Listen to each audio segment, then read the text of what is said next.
I'm Maritza. I'm going. I am a dream director for the Future Project. A dream director is someone who walks into a high school and locates teenagers that really want to learn what their passion is. And after the teenager figures out what they're passionate about with the guidance of the dream director and a future coach, which is a volunteer, then they create a project. We all create a project together based on what the teenager is passionate about. Prior to going to college, I didn't know that the word social entrepreneurship existed. For me, it was always a normal thought to think, okay, so I want to create a business when I'm older. Okay, I want to be an entrepreneur when I'm older, but I also want to make a positive impact. And I always knew that that was going to go hand in hand, and that was never going to be separated.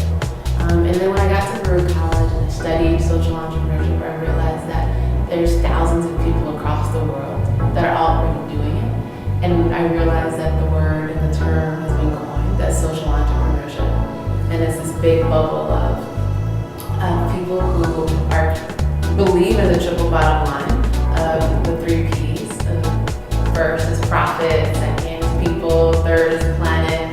And it felt so good to finally see other people do what I was thinking for so many years.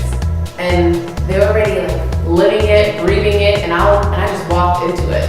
And it was refreshing because I knew I had the thoughts when I was in 6th grade, when I was in 9th grade, when I was in 12th grade. I realized that I wanted to be an entrepreneur and I wanted to make a positive impact in the future with a business. And it was great to see that Baruch College was exposing me to that fully.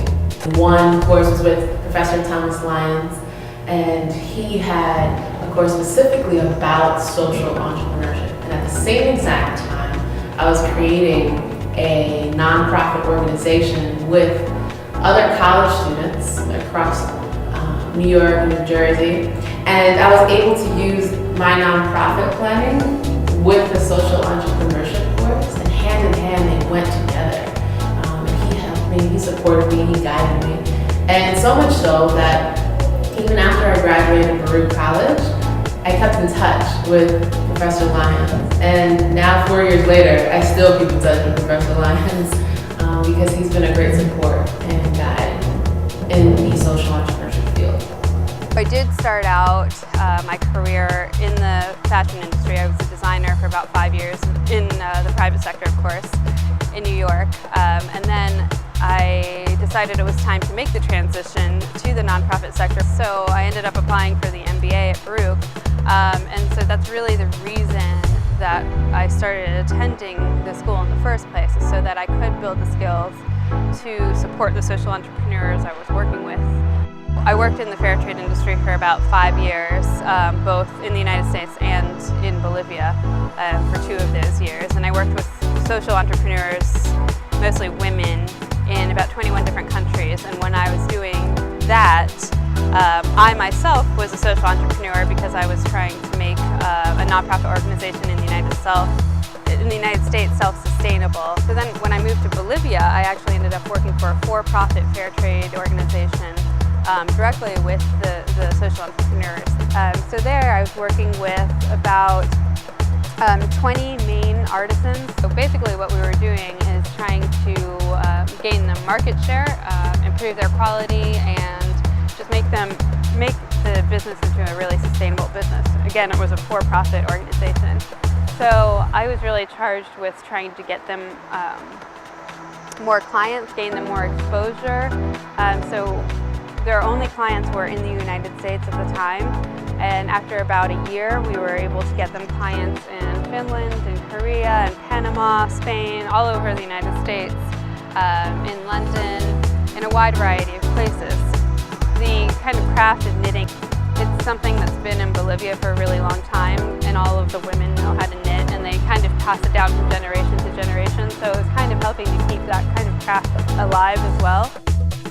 Eventually take the skills that I was learning at Baruch and my life skills that I had gained working with all of these women, and then later on working in a developing nation to kind of formulate my own social enterprise. Hi, my name is Santiago Perez, and I'm the founder of the Community Alliance Network, which is a charity which works abroad in Kenya to provide support to survivors of gender-based violence, everything from legal to medical to psychological long-term, to make sure that they get the healing that they need, as well as prosecution for offenders of sex crimes. The project was launched 4 years ago, right before I came to Baruch, and it has grown during my tenure here at Baruch. Lawyers from Kisumu who came and trained us on human rights. Now as a community monitor, I'm empowered, and I don't think if there's anyone who can humiliate me or discriminate me or maybe deny me my rights as a human in this nation. What inspired me was I was working in Kenya, working for a microfinance institution, and we had the misfortune of having a terrible instance of gender-based violence happen in the community I was working, and I met a phenomenal entrepreneur, a Kenyan entrepreneur by the name of Pyre Productions, whom him and I together were able to achieve a good resolution for that particular case. And after I left, we said, we have to work together, and we became partners to make sure that what we had done that one time became an institutional response every time it happened. Ever since I've joined Baruch, I've had nothing but really supportive professors and curriculum that allowed me to learn a lot more about not just the microcosm I knew of social entrepreneurship, but the broader ecosystem of entrepreneurship, as well as really showing me some of the case studies of mistakes that are being made, so that I don't trip over them myself in my organization. Professors have been phenomenal in terms of allowing us to come after hours and talk about our projects, and having them really counsel us, something that you would be paying for outside of the school system. And the level and caliber of the professors in the social entrepreneurship and sustainability curriculum is top-notch.